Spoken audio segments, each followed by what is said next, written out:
Hello everyone, welcome to Pratik IQ। Bihar दरोगा special series में आज हम लोग देखेंगे साइंस एंड टेक्नोलॉजी का एक टॉपिक बायोटेक्नोलॉजी जैव प्रौद्योगिकी। सो स्टार्ट करते हैं आज का लेक्चर।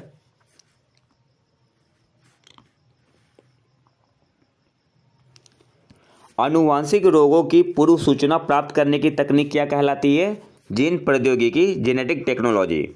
नेक्स्ट आते हैं, जीनोम का संपूर्ण ज्ञान सर्वप्रथम किस पौधे से प्राप्त हुआ था? तो एरोबिडोप्सिस नामक पौधे से। नेक्स्ट आते हैं, पैतृकता हेरेडिटी किस सिद्ध करने के लिए किस तकनीक का प्रयोग किया जाता है?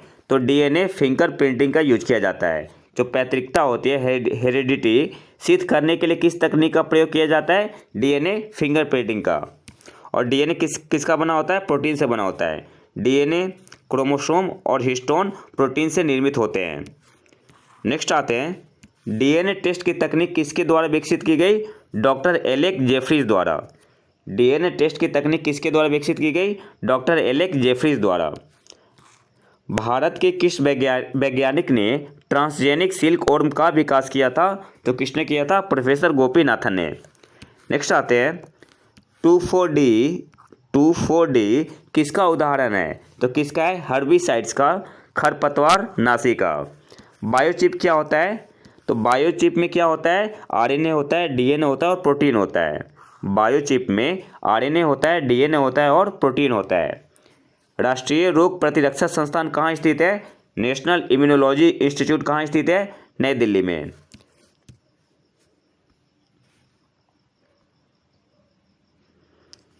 भारत का कौन सा एकमात्र शोध संस्थान DNA फिंगरप्रिंटिंग जैव तकनीक से संबंधित है?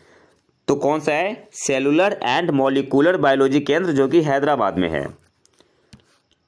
नेक्स्ट आते हैं, राष्ट्रीय डेयरी शोध संस्थान के वैज्ञानिकों द्वारा अगस्त 2010 में हरियाणा के करनाल में गरिमा 2 नामक एक क्लोन भैंस विकसित की गई थी।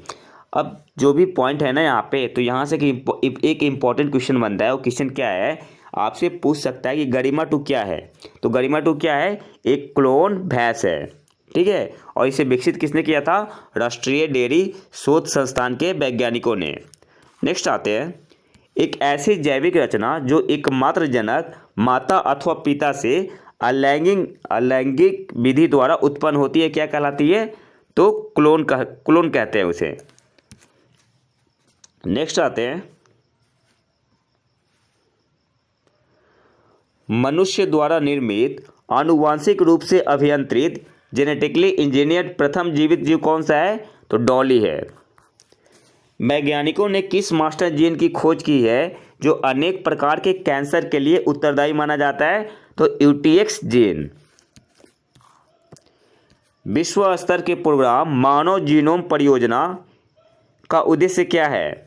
तो मानव जीनों और उनके अनुक्रमों की पहचान और मानचित्रण करना। जो टेस्ट ट्यूब बेबी होता है, टेस्ट ट्यूब बेबी के जन्म के लिए निषेचन कहाँ किया जाता है? फर्टिलाइजेशन कहाँ होता है? तो माता के शरीर के बाहर। वह बच्चा जिसमें DNA का अधिकांश भाग उसके माता एवं पिता से तथा कुछ भाग किसी महिला प्रदाता से प्राप्त होता है, क्या कहलाता है? 3 पेरेंट बेबी। किस वैज्ञानिक को सुजननिकी का जनक कहा जाता है? तो किसे कहते हैं? फ्रांसिस गाल्टन को। किस वैज्ञानिक को सुजननिकी का जनक कहा जाता है? फ्रांसिस गाल्टन को। और DNA की डबल हेलिक्स की खोज किसने की थी? डबल हेलिक्स स्ट्रक्चर की?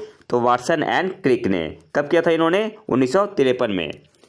नेक्स्ट आते हैं, जीनो ट्रांसप्लांटेशन से क्या तात्पर्य है? तो एक प्रजाति से दूसरी प्रजाति में अंगों का प्रत्यारोपण क्या कहलाता है? जीनो ट्रांसप्लांटेशन। नेक्स्ट आते हैं, भारत में जैव प्रौद्योगिकी विभाग डिपार्टमेंट ऑफ बायोटेक्नोलॉजी की स्थापना किस वर्ष की गई थी? तो 1986 में। वर्ष 1986 में। DNA में कौन सी शर्करा पाई जाती है? हेक्सोस पाई जाती है। DNA में कौन सी शर्करा पाई जाती है? हेक्सोस। नेक्स्ट आते हैं, मानव की पहचान सुनिश्चित करने के लिए जैव प्रौद्योगिकी बायोटेक्नोलॉजी पर आधारित अत्याधुनिक तकनीक को क्या कहा जाता है? तो डीएनए फिंगरप्रिंटिंग कहते हैं। नेक्स्ट आते हैं, राष्ट्रीय वनस्पति शोध संस्थान कहाँ स्थित है? नेशनल बोटानिकल रिसर्च इंस्टीट्यूट, तो लखनऊ में स्थित है। हाइब्रिडोमा प्रौद्योगिकी एक नया जीव प्रौद्योगिकीय उपागम बायोटेक्नोलॉजिकल अप्रोच है। एक क्लोनी प्रतिरक्षियों के वाणिज्यिक उत्पादन के लिए जो हाइब्रिडोमा प्रौद्योगिकी है, हाइब्रिडोमा टेक्नोलॉजी क्या है? तो एक क्लोनी प्रतिरक्षियों के वाणिज्यिक कमर्शियल उत्पादन के लिए। नेक्स्ट आते हैं, राष्ट्रीय जैविक खेती केंद्र नेशनल ऑर्गेनिक फार्मिंग सेंटर कहाँ स्थित है? गाजियाबाद, उत्तर प्रदेश में। नेशनल ऑर्गेनिक फार्मिंग सेंटर कहाँ स्थित है? गाजियाबाद, उत्तर प्रदेश में। नेक्स्ट आते हैं,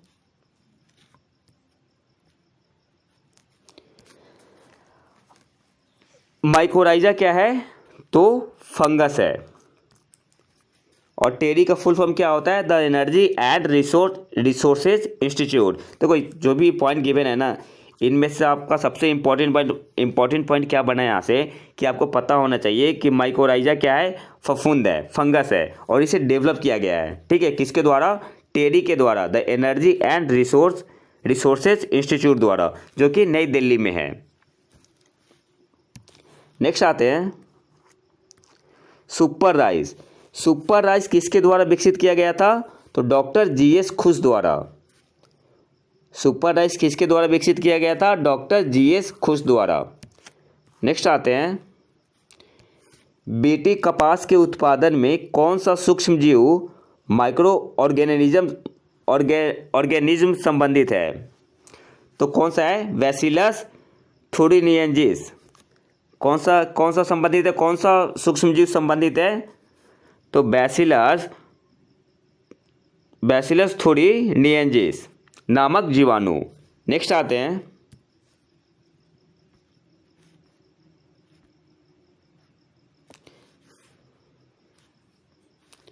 3 अगस्त 1994 को डॉक्टर वेणुगोपाल के नेतृत्व में अखिल भारतीय आयुर्विज्ञान संस्थान एम्स नई दिल्ली में प्रथम सफल हृदय प्रत्यारोपण किया गया था। तो प्रथम सफल हृदय प्रत्यारोपण किसके द्वारा किया गया था? डॉक्टर वेणुगोपाल के द्वारा, एम्स में। नेक्स्ट आते हैं, कायिक कोशिका न्यूक्लियर अंतरण प्रौद्योगिकी SCNT का प्रयोग किस कार्य के लिए किया जाता है? तो शारीरिक व अनुवांशिक रूप से क्लोन जीव तैयार करने में। नेक्स्ट आते हैं, किसी जीव के उसकी पहचान शारीरिक और व्यवहारिक गुणों के आधार पर सत्यापित करने की तकनीक को क्या कहते हैं? बायोमेट्रिक्स बोलते हैं। नेक्स्ट आते हैं,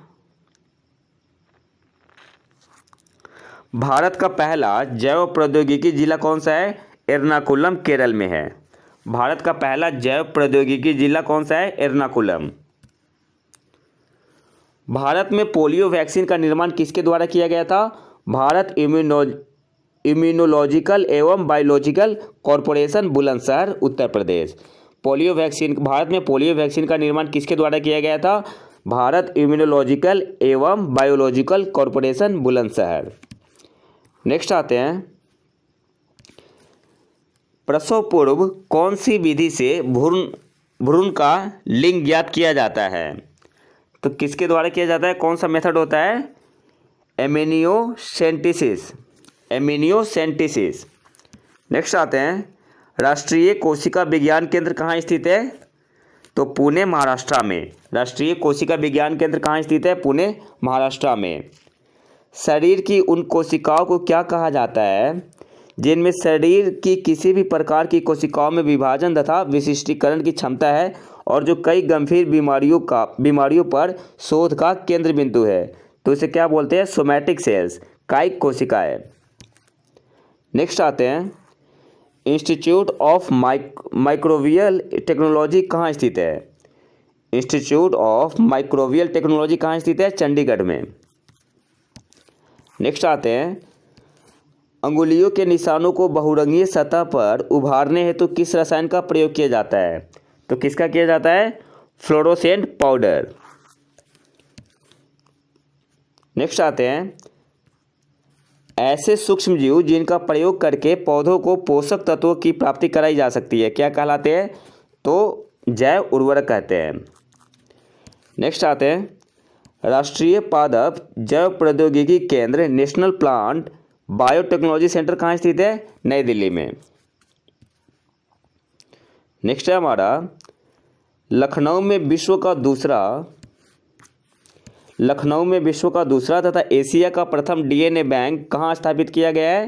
तो बायोटेक पार्क में। नेक्स्ट आते हैं, सुनहरे धान में बीटा कैरोटीन निर्माण करने वाले जीन को किस नाम से जाना जाता है? पिटूनिया नाम से जाना जाता है।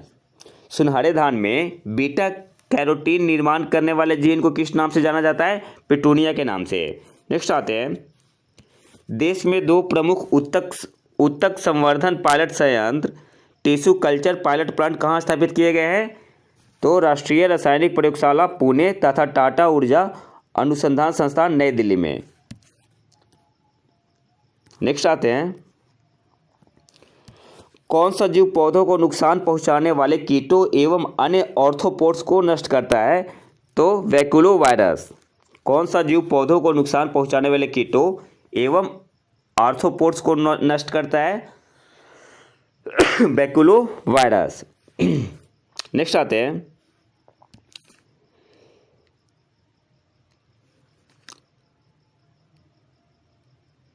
CRISPR CAS9, अब इसको प्रोनाउंस कैसे भी कर सकते हैं, ठीक है।